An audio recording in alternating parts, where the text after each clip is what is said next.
Indonesia dan korupsi memberi kesan tentang dua hal yang tidak dapat dipisahkan. Indonesia begitu identik dengan persoalan korupsi, dan korupsi juga begitu identik dengan Indonesia.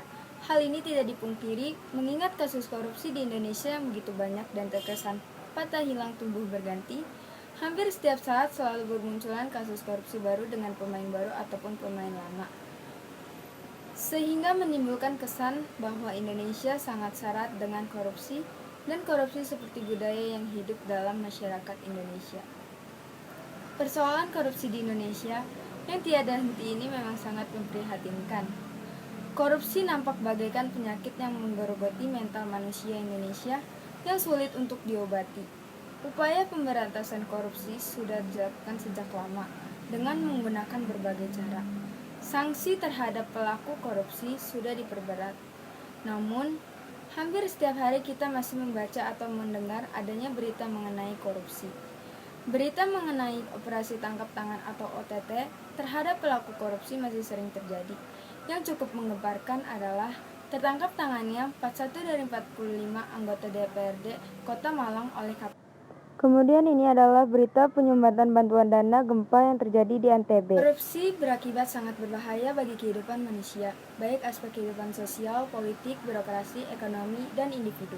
Bahaya korupsi bagi kehidupan diibaratkan bahwa korupsi adalah seperti kanker dalam darah, sehingga si punya badan harus selalu melakukan cuci darah terus-menerus jika ia menginginkan dapat hidup terus.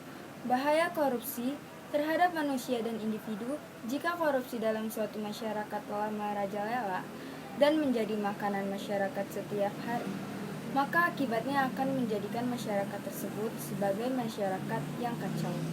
Tidak ada sistem sosial dapat berlaku dengan baik.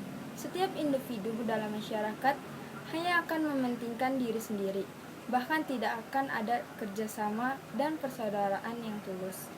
Bagian kepala memperhatikan pola sistem pemberantasan korupsi di Indonesia, dapat dikatakan bahwa telah ada upaya-upaya substantif dan struktural dalam pencegahan dan pemberantasan korupsi melalui pembentukan undang-undang untuk lembaga anti korupsi.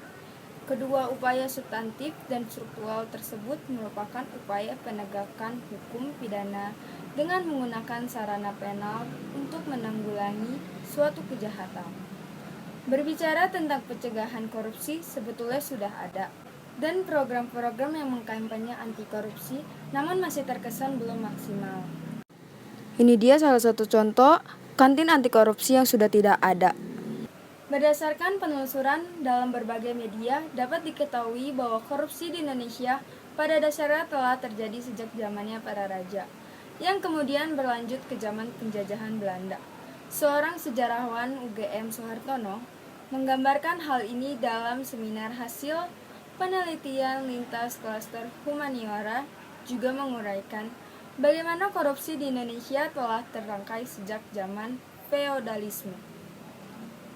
Soehartono menyebutkan bahwa birokrasi tradisional yang terbentuk pada zaman feodalisme merupakan benih awal terbentuknya mental korupsi. Di samping menyebutkan bahwa kronologis korupsi di Indonesia disebabkan karena struktur masyarakat yang ada, keberlangsungan secara sosiokultural yang menurutnya hampir tidak mengalami perubahan signifikan, sehingga korupsi tetap berlangsung selama puluhan abad.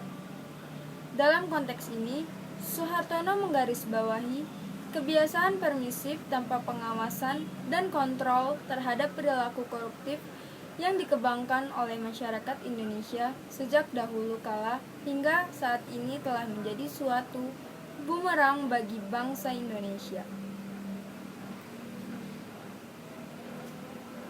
Dengan demikian, masalah korupsi di Indonesia sesungguhnya tidak dapat dipandang dengan sebelah mata. Masalah korupsi yang dikatakan merajalela di Indonesia merupakan pernyataan yang tepat. Dan ini adalah data KPK yang menunjukkan bahwa kasus tindak pidana korupsi di Indonesia sangat fluktuatif dan cenderung selalu masih ada di setiap tahunnya. Hal ini menjadikan cerminan bahwa sesungguhnya permasalahan korupsi di Indonesia tidak lagi dalam persoalan penegakan hukumnya, melainkan lebih pada persoalan karakter dan mental yang dibangun oleh masing-masing manusia Indonesia. Sekian video dari saya. Kurang lebihnya mohon maaf. Wassalamualaikum warahmatullahi wabarakatuh.